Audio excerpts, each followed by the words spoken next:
asalaamu aleykum mbokk yeeg xarit yi ñoo ngi leen di nuyu di leen ziar bu baax a baax tey si talaata ji di 5 novembre 2024 am mbégte bu rëy indil leen sunu sélection éphéméride yi nga xam ne attiré na sunu attention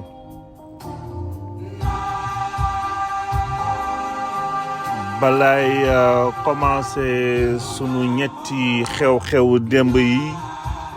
di fàttali tey rek 5 octobre bi 5 novembre bi ñoo ngi ci à fond ci élection américaine États-Unis nag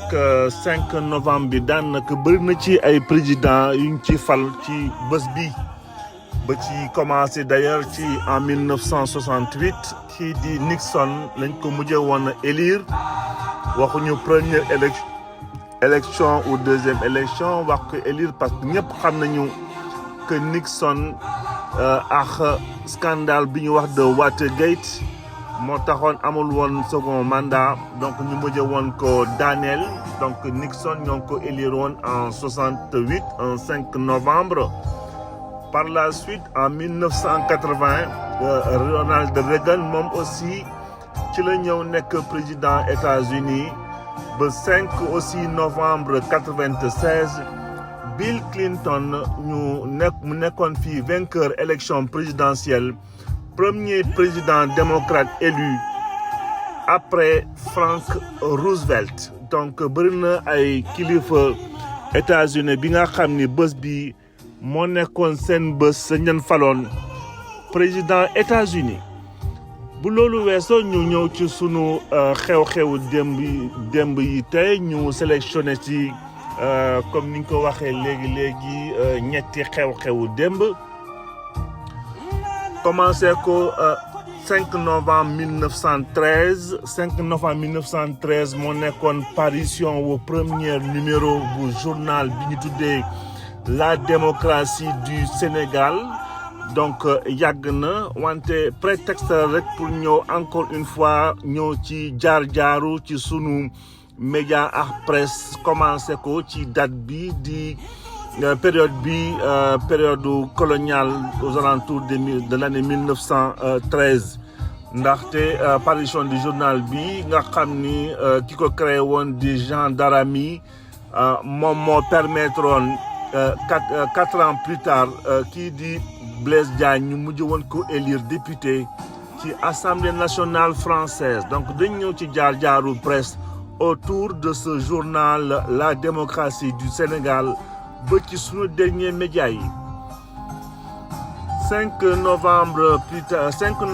1970 tey la ñu installé woon El Hadj Momar Marème Diop di grand sëñ de Dakar waroon fi wuutu kii di Ibrahima Diop sunu dernier élément yi yóbbu ñu ci 91 Sénégal di sargal tey après avoir regretté kii di acteur comédien bu mag bi di Douta Seck ginnaaw bi fi wàññeeku woon à l'âge de 72 ans dinañ ñëw ci moom notamment rôle bu important bi mu joué woon ci pièce bi nga xam ne Aimé Césaire moo ko bindoon naan la tragédie du roi Christophe moom finalement Sénégal pour définitivement comme on dit gravé dans le marbre mooy surtout maison Douta Seck bi nga xam ne bi moom lañ ko tuddee définitivement pour mën koo fàttaliku. Sans plus tarder attaquer sunu premier élément bi ñëw ci sunu média wu réew ba jàpp ni presse ci Sénégal particulièrement moo nekkoon presse yi gënoon a ancienne ci ouest africain francophone boo xoolee d'ailleurs mbir mi ngi commencé woon ci teel depuis le 19e siècle ci ay feuilles on parle de feuilles de yu mel ni ay le réveil du Sénégal ou le petit sénégalais un moment nag élite coloniale bi commencé utiliser médias yi di vulgariser lu mel ni ci élection législative bu 1910 donc presse élite coloniale bi moo permettroon kii di Blaise Diagne par exemple mu nekkoon premier noir député ci assemblée nationale française ñoom ñoo ko defaloon seen promotion journal bi nga xam ne bi parution bi tey la woon en 1913 ñu ñëw def naan la démocratie du Sénégal donc journal bi defoon promotion kii di Blaise Diagne nekkoon aussi une grande première par rapport à sunu askan ci côté jour kii presse wala média politique économique bi amoon nañ ci yoo xam ni dans le cadre cercle missionnaire on parle souvent les échos d'Afrique noire aux alentours de 48 ba 60 Afrique nouvelle de 1945 à 1987 après seconde guerre mondiale nag nga xam ni puissance française baa ngi wàññeeku sunu élite africaine yi aussi commencé ba sakkante am ay taxawaay yu am solo ci sunu élite nationale ci la ay yenn médias yu bëri aussi commencé di génn notamment la condition humaine bi nga xam ni Léopold Sédar Senghor moo ko créé woon en 1948 après indépendance yi ñu gis ci aussi journal bi ñu tuddee ko Paris Dakar 1933 ba 61 par la suite moom la ñu mujj woon transformé Dakar Matin entre 1961 ba 70 ba plus tard ñu mujj woon ko rebaptisé Le Soleil ci nguurum Senghor nag mbir yi nag yombul woon pour la bonne et simple raison que Senghor moom approche am démocratie mooy Malin mën ngeen wax ci seen biir waxtaan ci seen biir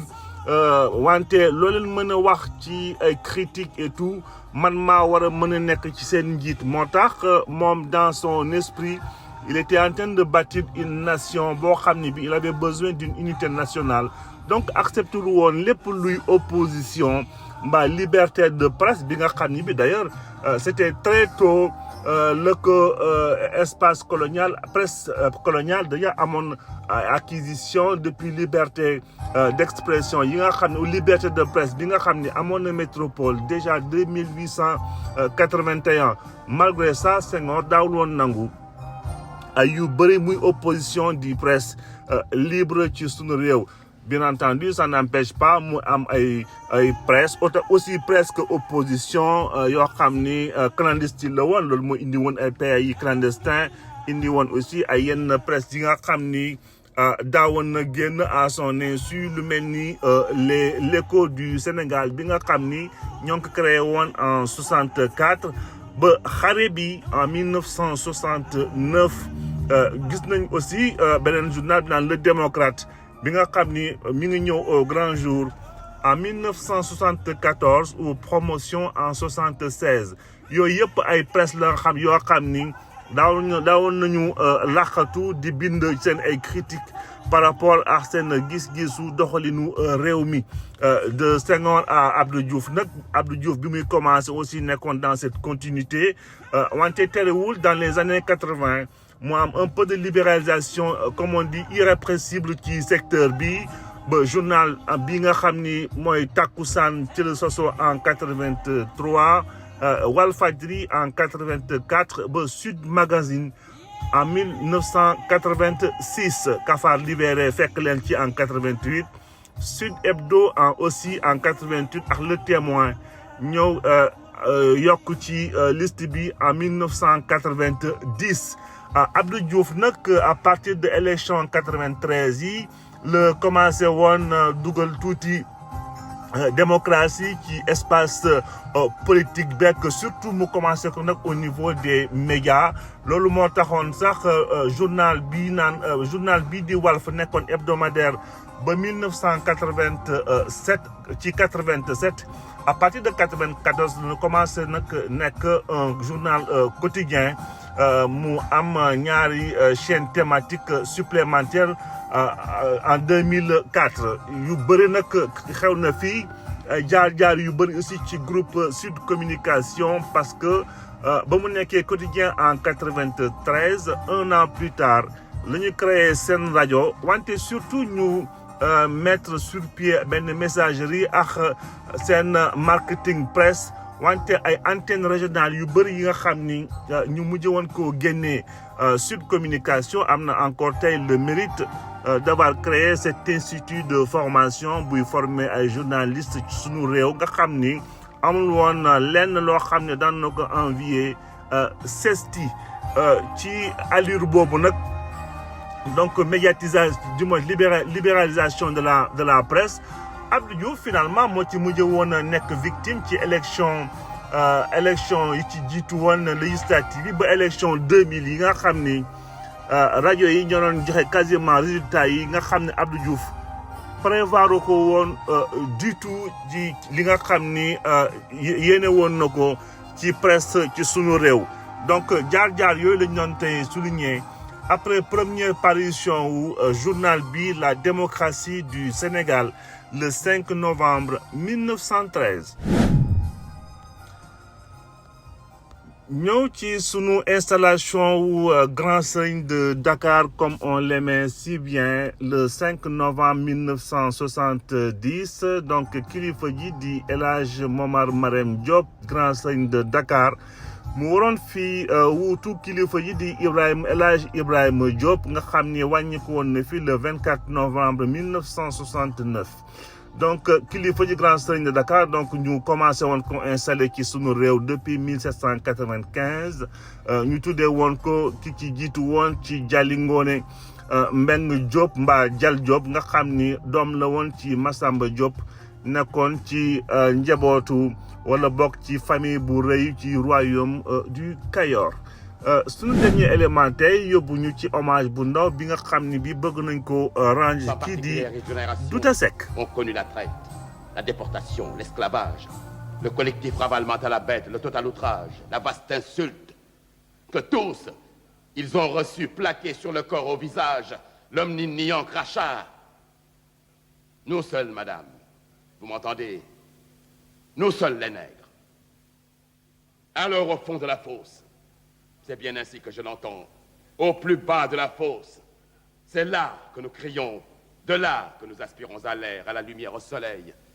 Et donc Douta Seck tey ñu ko fi rendre hommage taxawaayam bi nga xam ni am na ko ci sunu réew pour ñëw rek ci ay jaar-jaaram kii di Douta Seck donc mi ngi fii gane si àddina le 4 août 1919 bu juddoo foofu ci Ndar donc wàññeekoon fi donc le 5 novembre 1991 Douta Seck nag ci donc ci au niveau carrière cinématographique liñ ci mën a wax rek moom moo donc joué woon rôle principal bi nga xam ni Aimé Césaire moo ko bindoon naan la tragédie du roi Christophe moom nag ci teel lañ ko mujjee woon enrôlé ci armée française ci seconde guerre mondiale par la suite la nekkoon li fi nekkoon instituteur commencé entreprendre aussi ci Paris école d'architecture foofu ci école d'architecture et des beaux-arts la embrassé foofu nag dans les années 50 carrière acteur de théâtre ak chanteur puis metteur en scène de théâtre joué na ci ay film yu bëri à partir de 1955 yi nga xam ne yi ci gën a ràññee aussi mooy Tamago bu John Berry wala Soleil noir bu Alexei Spechnev encore Xala bi nga xam ni en 1974 Ousmane Sembène moo ko bindoon joué woon fii aussi rue Case-Nègre bi nga xam ni mi nga kii ko bindoon di Ousmane Palsy tey ñoo ngi ko fi rendre hommage aussi ci maison bi nga xam ni bi maison culturelle Douta Seck ba tey mi ñuy permettre di ko fàttaliku di fàttali aussi taxawaay bi nga xam ni amoon na ko ci sunu réew. Il est temps de mettre à la raison ces nègres qui croient que la révolution, ça consiste à prendre la place des Blancs et continuer en lieu et place, je veux dire sur le dos des nègres, à faire le blanc. donc di jeexalee fii tey sunu éphéméride yi ci ñetti xew-xewu démb yi leen ñaanal bésum jàmm ba ëllëg incha allah ñëwaat fii yeggalee waxtaan bi excellente journée à tous.